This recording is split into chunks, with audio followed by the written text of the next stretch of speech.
Hello friends, welcome to my channel nature for you. जैसा कि आपने मेरा आज का टॉपिक देखा है, टाइटल में लिखा हुआ है कि सब्ज़ा सीड आपके घर में ही है।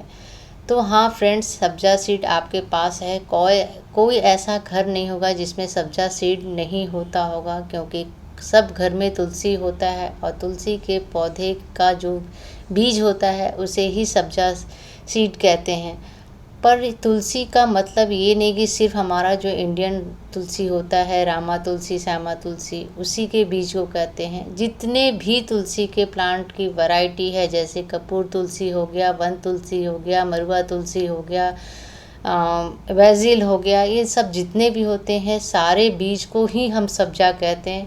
बस साइज़ में थोड़ा डिफरेंस होते हैं। सबसे अच्छा बीज जो है बैजिल का निकलता है, सबसे बड़ा और हेल्दी होता है, क्योंकि इसकी पत्तियां भी सबसे बड़ी होती हैं, इसके बीज भी सबसे बड़े होते हैं।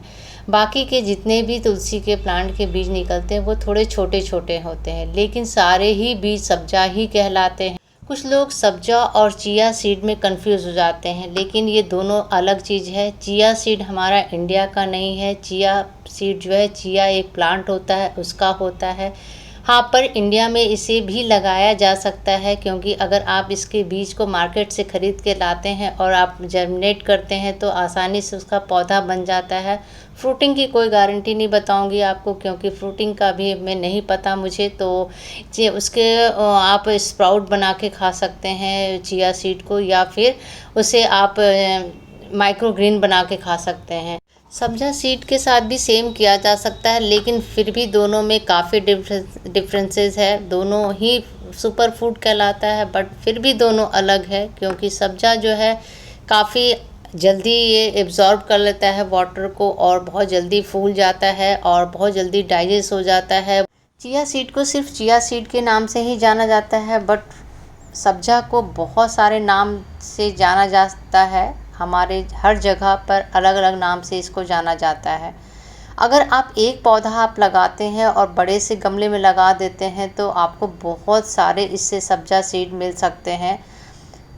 बहुत बड़े हो जाते हैं, बहुत सारे बीज इसमें तैयार होते हैं। जितना आप चाहे हर सीज़न में इससे ले सकते हैं। एक बार लगा लेंगे तो आपको कई बार इससे बीज आप निकाल सकते हैं। देखिए, बारिश का मौसम था और अपने आप ये प्रूफ दे रहा है कि मैं सब्जा सीड हूँ। अपने आप ही जो भी बीज झड़े हैं वो फूल करके बड़े बड़े हो गए हैं। आपको मैं दिखाती हूँ, देखिए, ये देखिए, बिल्कुल ही बड़े बड़े, बिल्कुल सब्जा सीड दिख रहा है कि बिल्कुल सब्जा सीड है। ना कहने वाली बात ही नहीं है, या कन्फ्यूज़न वाली कोई बात नहीं है कि सब्जा सीड नहीं है, क्योंकि ये बारिश से अपने आप निकल के झड़ करके और बड़ा बड़ा ये फूल गया है और बाकी पत्तियों पर गिर चुका है। तो इसको मैं आपको कलेक्ट करके भी दिखा रही हूँ कि कैसे ये सब्जा सीड दिख रहा है या नहीं। देखिए, बिल्कुल ही सब्जा सीड की तरह ही है। तो इसको अगर हम तोड़ करके सुखा करके भी हम अगर कलेक्ट करके रखते हैं, सब्जा सीड यूज़ करते हैं, तो बहुत ही फ़ायदेमंद होता है। बहुत सारा इकट्ठा हो जाता है। अभी तो मुझे ज़्यादा नहीं मिल पाएगा और ना ही मैं ये यूज़ करूँगी। इसको ये यूज़ करने के लिए नहीं है, सिर्फ दिखाने के लिए मैं आपको दिखा रही हूँ कि कितना सारा, देखिए इतना सारा कलेक्ट किया है मैंने। अब मैं इसके सूखे हुए बीजों को इकट्ठा कर रही हूँ। देखिए, काफ़ी ज़्यादा इकट्ठा हो जाएगा, जबकि अभी पूरी तरह से सारे बीज नहीं सूखे हुए हैं। कुछ ही मैं इसमें से निकाल पाऊँगी, तो भी काफ़ी मात्रा में निकल जाएगा। थोड़े थोड़े दिन पे इकट्ठा करती रहूँगी और फ्रेश निकालती रहूँगी और फ्रेश यूज करती रहूँगी। देखिए, अभी पूरी तरह से सारी सीड्स तो ड्राई नहीं हुए हैं, इसमें से कुछ ही सीड ड्राई हुए हैं, तो उनको ड्राई वाले को निकालूँगी और उसके सीड निकाल करके आपको दिखाती हूँ।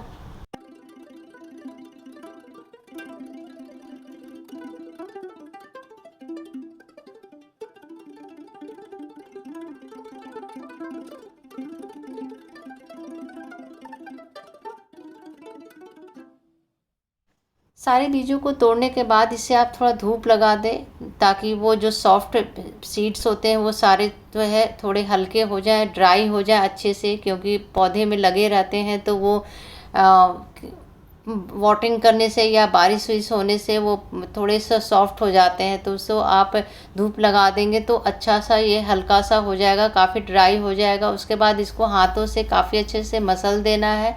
मसलने के बाद इसे छान देना है। छानने के बाद सीड्स निकल जाएंगे इसमें से। उसके बाद आप उसे भिगो करके खाने में इस्तेमाल कर सकते हैं।